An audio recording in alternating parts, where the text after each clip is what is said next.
começar não é começar do zero, é valorizar aquilo que já é seu.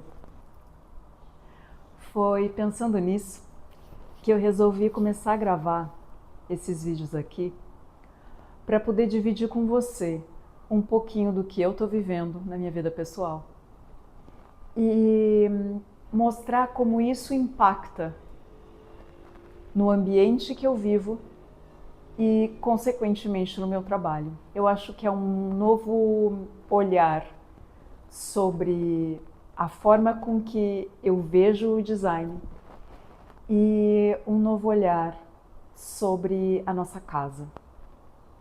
Mas primeiro, deixa eu me apresentar. Meu nome é Betânia, eu sou designer de interiores e eu acredito que o nosso lar precisa refletir a nossa essência e não apenas seguir tendências. Foi pensando nisso que eu resolvi mostrar e dividir com vocês o que eu estou vivendo aqui. Hoje eu estou na minha casa, no meio da obra, para poder mostrar a transição de vida que eu estou vivendo e como isso está refletindo no ambiente em que eu vivo. Deixa eu explicar um pouquinho sobre essa nova fase que eu estou falando. Eu estou numa fase de transição de vida, onde meu namorado está vindo morar comigo, nós vamos casar, e nós escolhemos o meu apartamento como o lugar onde nós vamos viver.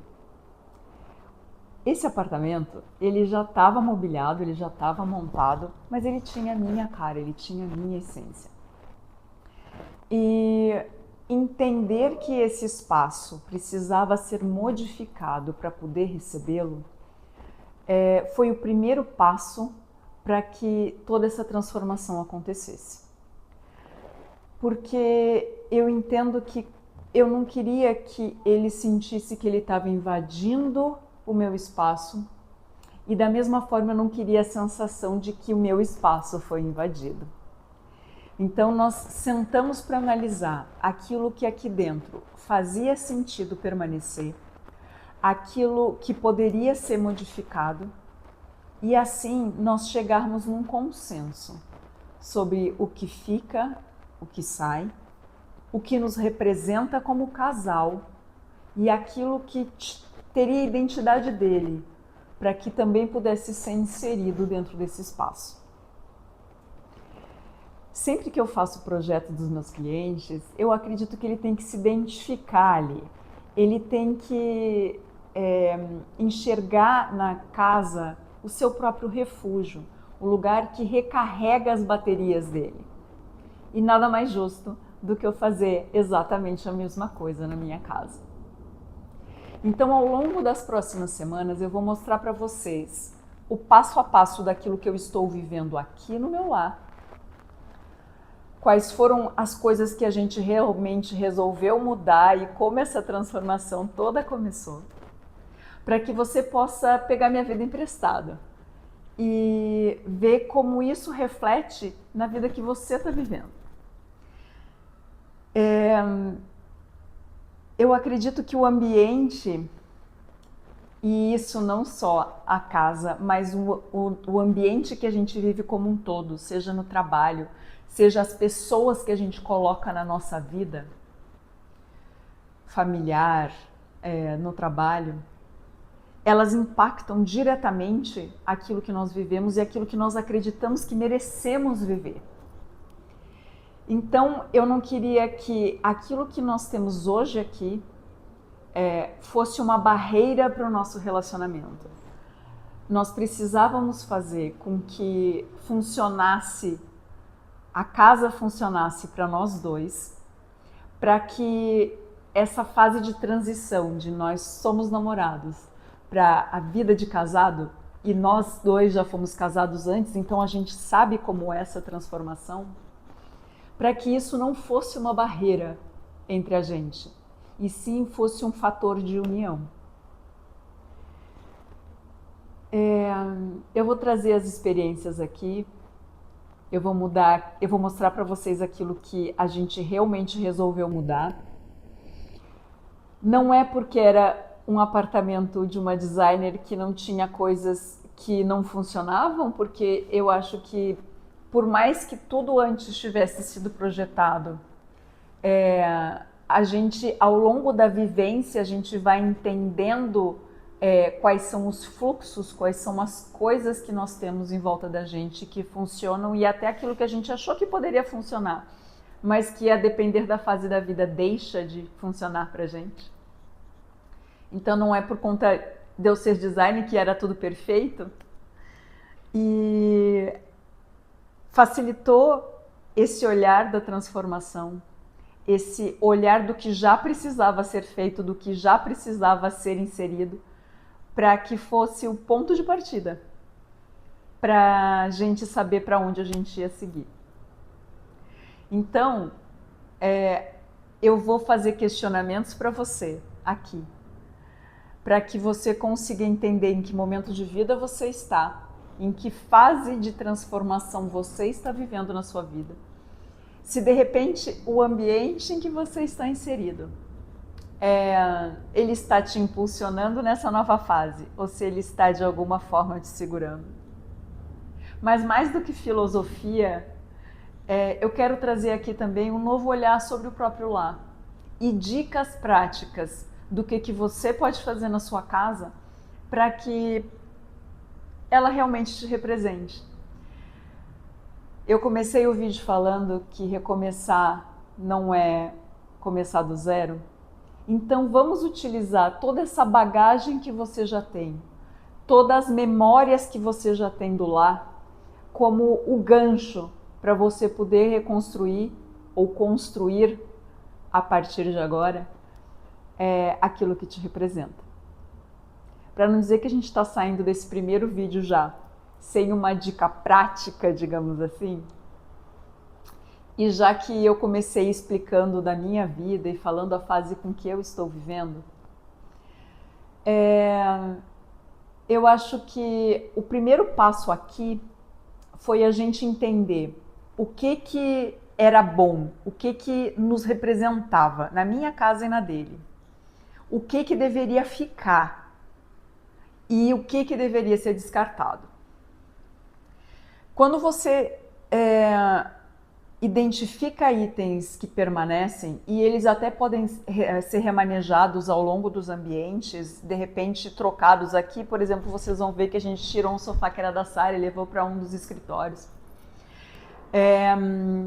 Quando a gente identifica esses itens chave, que tem memória, que tem até algum apego emocional muitas vezes, a gente consegue usar ele como peça-chave, como ponto inicial para poder pensar todo o resto. Ao invés da gente partir do zero para querer fazer algo novo e até começar a buscar só referências de Pinterest, e ele é ótimo para trazer referências, mas ao invés da gente utilizar só essas referências e sair montando um quebra-cabeça que depois no final parece que as coisas não se encaixam, eu acho que a gente pode utilizar essas peças de mobiliário, essas peças de decoração, esses itens de família que carregam emoção na sua vida, que ainda fazem sentido para você, como um ponto central. Ele não precisa virar um ponto de destaque depois na casa, pode ser um item de marcenaria, pode ser uma coisa que vai complementar o ambiente. Mas esses itens já vão trazer alguma paleta de cor, já vão trazer alguma influência de textura. E a partir dessa primeira peça, desses primeiros itens de mobiliário, você consegue começar a comparar com outras coisas que você está na dúvida se ficam ou não, para ver como é que eles ficam juntos, como é que eles interagem juntos. E aí conseguir descartar ou entender o que permanece, e até conseguir pensar em outros itens que fariam sentido ser comprados para agregar nesse seu novo lar. Muitas vezes a gente pode partir até de uma cor preferida, do tipo, eu sempre imaginei ter a minha casa azul. Então, pega essa cor que você gosta tanto, compara essa cor com outros itens da casa e vê como é que eles funcionam juntos. Põe lado a lado mesmo. Porque eu entendo que cor pode ser uma barreira muitas vezes para as pessoas entenderem o que combina, o que não combina, e eu não vou partir para a teoria das cores aqui. Eu acho que a gente tem que se permitir sentir como é que as coisas interagem. Então, pega esse item principal e analisa ele comparando com o restante. Não é que toda a casa vai ter aquela cor, mas ela pode ser um ponto de destaque. Ela pode ser o início da pesquisa que você vai fazer mais direcionada para entender o que precisa ser comprado ou o que precisa ser feito. Eu acho que isso já ajuda a dar um norte para onde você quer ir. E muita gente pensa a casa, eu acho que é uma grande realidade do nosso país. As pessoas aqui costumam construir, reformar, montar a própria casa sem contratar um arquiteto, sem contratar um designer, até por conta de necessidade financeira ou por acreditar que o trabalho desse profissional pode sair caro. Isso vai ser motivo para um outro episódio e a gente fala sobre isso, quanto realmente investir num projeto, investir num planejamento é a parte mais importante, porque você não tem que refazer certas coisas. Mas a gente deixa isso para um outro momento. Voltando para o que eu estava falando aqui, se você pensa toda a sua casa aos pedacinhos, se você não visualiza o todo, se você não tem clareza para onde você está indo, se você não tem planejamento do que você quer fazer, e isso vale não só para casa como para a vida, né? Aí qualquer item de decoração, qualquer informação, qualquer tendência nova, ela pode acabar atraindo o seu olhar e você pode tentar inserir ela no seu dia a dia.